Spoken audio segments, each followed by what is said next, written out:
প্রিয়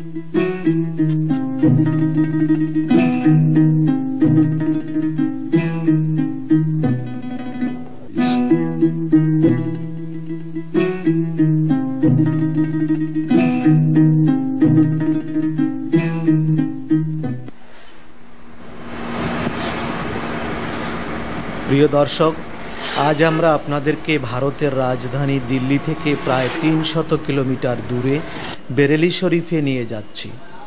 বেরেলি একটি জেলা শহর যদিও, কিন্তু গোটা ভারত সহ মুসলিম বিশ্বের দূর দিগন্তে এই শহরটির পরিচিতি ছড়িয়ে পড়েছে। আরবিতে একটি কথা আছে, মাকান নয় বরং মাকিনের জন্যই মাকানের ইজ্জত। ভারতের বেরেলি শরীফও যার জন্য পরিচিতি লাভ করেছে তিনি হচ্ছেন শতাব্দীর মুজাদ্দিদ জামান, ইমামে আহলে সুন্নাত, আশিক রসুল আলা হজরত আহমদ রেজা খান বেরলভী রহমতুল্লাহ আলাই। 100 বছরের পুরনো শহর বেরেলি। ইমাম আহমদ রেজা খান রহমতুল্লাহ আলাইহের পূর্বপুরুষ কান্দাহার থেকে লাহোর ও দিল্লি হয়ে বাদশাহী ছেড়ে এখানেই এসে এলমে দ্বীনের চর্চা করেন।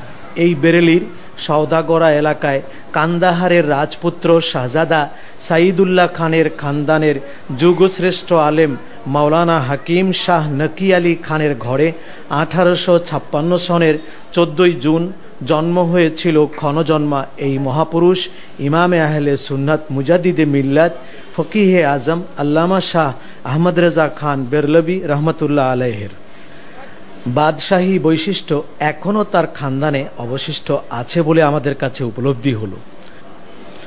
আজ যেখানে তার মাজার শরীফ, এটাই ছিল তার রসুল প্রেম ও জ্ঞান চর্চার মূল সাধনা শিবির। পাশেই ছিল তার নিত্য নৈমিত্তিক ইবাদতের জায়গা এই মসজিদটি। সেখানেও ফটো তোলার বিধান নেই বলে সব জায়গায় আমরা সফল হতে পারিনি। ইমাম আহমদ রেজা খান শুধু হিন্দুস্থানের নয় বরং গোটা মুসলিম বিশ্বের জন্য উম্মতে মোহাম্মদীর প্রাণ পুরুষ। তিনি ছিলেন গুস্তাখে রসুল, মুসলিম নামধারী মুনাফিক ও বেয়াদবের জন্য এক মহা আতঙ্ক। অথচ আল্লামা ইকবাল তাকে এই যুগের ইমাম আবু হানিফা বলেছেন। তার পুরো জীবনটা শুধু ইবাদত ও লিখুনিতেই কাটিয়েছেন। তৎকালীন ভারতবর্ষে মহাপ্রলয়ঙ্করী ঝড় উঠেছিল তার বিরুদ্ধে, কিন্তু যুক্তি ও কিতাবের যুদ্ধে একে একে সকলেই পরাজিত হয়েছেন অথবা তার ভক্ত হয়েছেন। এটাই হচ্ছে তার মূল মাজার শরীফ।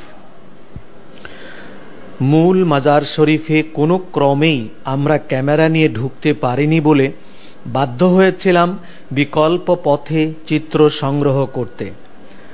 তাঁর মাজার শরীফে শরীয়তের অনুসরণ খুব বেশিভাবে করা হয়, অর্থাৎ কোন মহিলা জিয়ারতকারিনী মাজার শরীফে প্রবেশ করতে পারে না। এটাই হচ্ছে তার খানদানের মুফতিয়ে আজমের সবচেয়ে বড় কুতুবখানা ও দারুল ইফতা। এখানে আলা হজরতের লেখা সহস্রাধিক কিতাবের মধ্যে অনেক কিতাব রয়েছে, এমনকি তার হাতের পাণ্ডুলিপিও রয়েছে এখানে। আমরা সেখানে অনেক পুরনো পাণ্ডুলিপি পেয়ে গেলাম। এগুলো তার হাতের লেখা কিতাব ও নাতে রসুল সাল্লাল্লাহু আলাইহি ওয়াসাল্লাম। মাওলানা আশরাফ আলী থানভী সাহেবও পরিশেষে স্বীকার করেছেন যে ইমাম আহমদ রেজা খান নবী প্রেমে অত্যন্ত কঠোর অবস্থানে ছিলেন।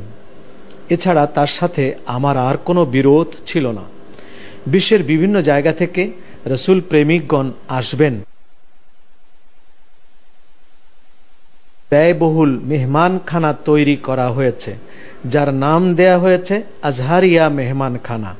ভারতবর্ষের শ্রেষ্ঠ সুন্নিয়তের মার্কাজ ইমাম আহলে সুন্নাত ওয়াল জামাত ইমাম আহমদ রেজা খান বেরলভী রহমতুল্লাহ আলাইহের স্বপ্নের প্রতিষ্ঠান জামিয়াতুর রাজা ইউনিভার্সিটির ক্যাম্পাস থেকে আমি কথা বলছি। সেই ময়দান থেকে, ইউনিভার্সিটির দরওয়াজার থেকে দাঁড়িয়ে কথা বলছি। আজকে তার সেই স্বপ্ন বাস্তবায়িত হয়েছে। গোটা পৃথিবীতে হুব্বে রসুল, রসুলে পাক সাল্লাল্লাহু আলাইহি ওয়াসাল্লামের প্রেম ও মহব্বত কি করে মানুষকে বোঝানো যায়, তার এই অভিযান সফল হয়েছে এই প্রতিষ্ঠানের দ্বারা। তবে তার খানদানের সকলেই উঁচু মানের আলেম ও মুফতি। সুন্নি আকিদা ভিত্তিক জামিয়াতুর রাজা নামের বিশাল প্রতিষ্ঠান রয়েছে তাদের। মূল দরবার থেকে একটু দূরে প্রায় 50 একর জমির উপরে অত্যাধুনিক এই বিশ্ববিদ্যালয় পরিদর্শনে গিয়ে আমাদেরকে রীতিমতো মুগ্ধ হতে হয়েছে। গতানুগতিক কোনো মাদ্রাসা নয়, ধর্মীয় ও আধুনিক শিক্ষার সমন্বয় সাধন করে যুগের জন্য উপযুক্ত সৈনিক তৈরির অতুলনীয় এক শীর্ষস্থানীয় শিক্ষা প্রতিষ্ঠান এই জামিয়াতুর রাজা বিশ্ববিদ্যালয়টি। এর এক অংশ গবেষণা ও পাঠদানের ভবনগুলো বড় সুন্দর ডিজাইন